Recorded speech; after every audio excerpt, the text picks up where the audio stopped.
आप सभी को नमस्कार। आज की ऑनलाइन कक्षा में आपका हार्दिक स्वागत एवं अभिनंदन। आज अपन पढ़ने वाले हैं पूर्ण संख्या के बारे में। तो सबसे पहले परिभाषा को देखते हैं। प्राकृत संख्याओं के समूह से में शून्य को शामिल करने पर पूर्ण संख्याओं का समूह से बनता है। तो देखिए परिभाषा से स्पष्ट होता है कि यदि प्राकृत संख्याओं में जीरो को शामिल कर दें तो अपन की कौन सी संख्या बन जाएगी? पूर्ण संख्या बन जाएगी। यानी प्राकृत संख्या अपने कल पढ़ा था कि प्राकृत संख्या कहां से होती है? एक से शुरू होकर अनंत तक चलती हैं। यदि उसके आगे अपन क्या करते हैं? जीरो को शामिल कर दें, यानी शून्य को शामिल कर दें तो अपन की क्या बन जाएगी? पूर्ण संख्या बन जाएगी। जैसे अब देखिए प्राकृत संख्या कौन सी थी? 1 2 3 4 5 डॉट।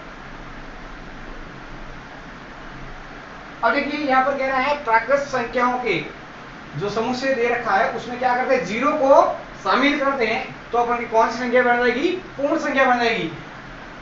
अब देखिए प्राकृत संख्या क्या होती है? 1 2 3 4 5 चलती रहती है आगे, और इसके आगे यदि जीरो को शामिल कर दें तो ये कैसी संख्या बन जाएगी? पूर्ण। तो मैं इसके आगे क्या लिख देता हूं? जीरो। तो ये मेरी कौन सी संख्या बन गई? पूर्ण संख्या है। तो 0 1 2 3 4 5 आदि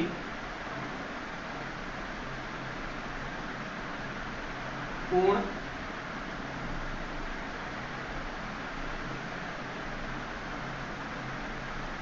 संख्याएं हैं। आदि पूर्ण संख्याएं हैं।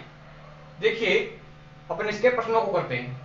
अब देखिए सबसे पहले दे रखा है प्रश्न क्रमांक 1 दे रखा है, क्या सभी प्राकृत संख्याएं पूर्ण संख्याएं भी हैं? प्रश्न क्रमांक 1 दे रखा है, क्या सभी प्राकृत संख्या पूर्ण संख्याएं भी हैं? अब देखिए सभी प्राकृत संख्याएं। अब देखिए अपन ने सबसे पहले क्या लिखा है? पूर्ण संख्या। तो मैंने यहां लिखा नीचे, जैसे पूर्ण संख्या कहां से होती है? 0 1 2 3 4 5 डॉट डॉट डॉट। ये कैसी संख्या होगी मेरे? पूर्ण संख्या। अब मैं लिखता हूं 1 2 3 4 5। ये कैसी है? प्राकृत। प्रश्न कह रहा है क्या सभी प्राकृत संख्या पूर्ण संख्याएं भी हैं? तो ये कथन क्या है? सत्य है। हाँ है। क्यों? देखिए पूर्ण संख्याओं के अंदर अपन की क्या आ रही है? प्राकृत संख्या आ रही है। देखिए पूर्ण संख्या 0 1 2 3 4 5, इसके अंदर देखिए प्राकृत संख्या आ रही है 0 1 2 3 4 5 से लगाकर कहां तक? अनंत तक। और प्राकृत संख्या को अपन ने परिभाषा क्या पढ़ी थी? जो 1 से लगा क्या हो? अनंत तक। तो देखिए 1 2 3 4, यानी क्या कह रहा है प्रश्न? क्या सभी प्राकृत संख्या पूर्ण संख्या भी है? तो अपन क्या लिखेंगे? हाँ, सभी प्राकृत संख्या क्या है? पूर्ण संख्याएं भी हैं। और देखिए प्रश्न क्रमांक 2 दे रखा है, क्या सभी पूर्ण संख्याएं प्राकृत संख्याएं भी हैं? और देखिए पूरी पूर्ण संख्याएं क्या प्राकृत संख्या भी हैं? और देखिए प्राकृत संख्या मैंने कहा था 1 से शुरू होती है, लेकिन पूर्ण संख्या कहां से शुरू होती है? 0 से शुरू होती है। तो इसका मतलब अपन कह सकते हैं कि सभी पूर्ण संख्या क्या है? प्राकृत संख्या नहीं है, क्योंकि इसके अंदर प्राकृत संख्याओं के अंदर जीरो नहीं आता है और पूर्ण संख्याओं के अंदर जीरो आ जाता है। यानी सभी पूर्ण संख्या आपकी क्या नहीं होगी? प्राकृत संख्या नहीं होगी। तो इसका उत्तर क्या हो जाएगा आपकी? नहीं। यानी सभी पूर्ण संख्या आपकी क्या नहीं हो सकती है? प्राकृत संख्या नहीं हो सकती। अब देखिए सबसे छोटी पूर्ण संख्या कौन सी होगी? तो देखिए सबसे छोटी पूर्ण संख्या, तो सबसे छोटी पूर्ण संख्या क्या होगी अपन के? तो अपन लिखेंगे शून्य।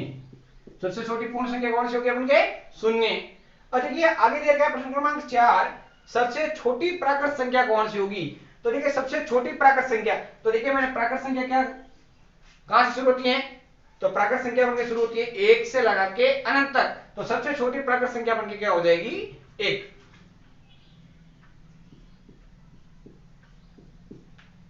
तो ये प्रश्न आपको 4 करने हैं।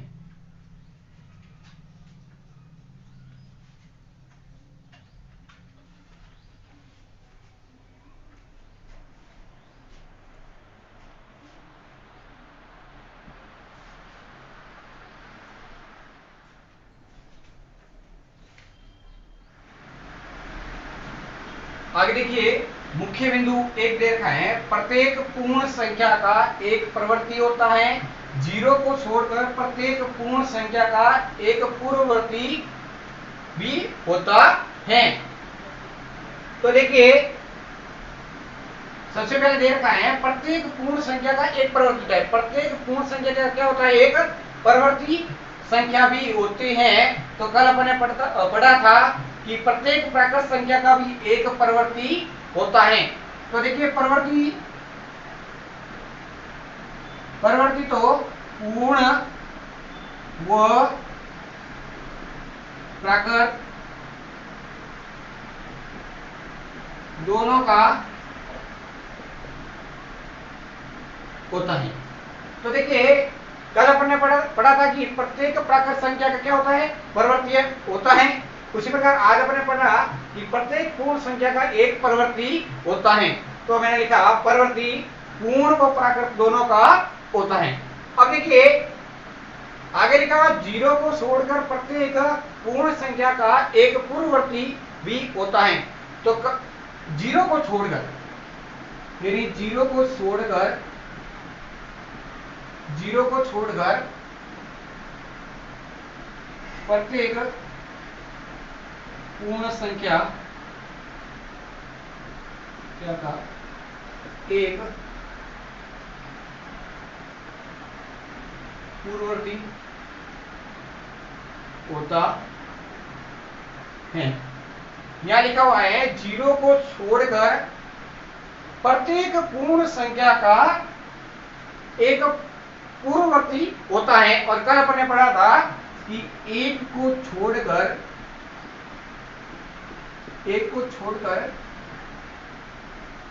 प्रत्येक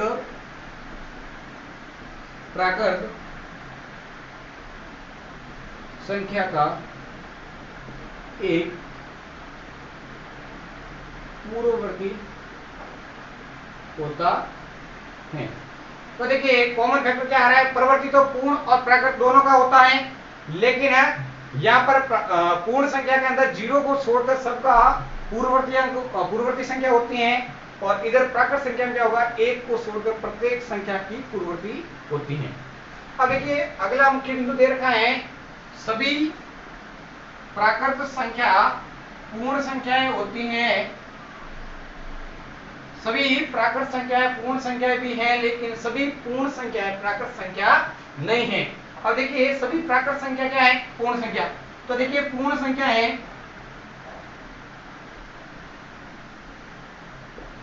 पूर्ण संख्या कहां से शुरू होती हैं? 0, 1, 2, 3, 4 आदि संख्या क्या होगी? आपके पूर्ण संख्या होती है।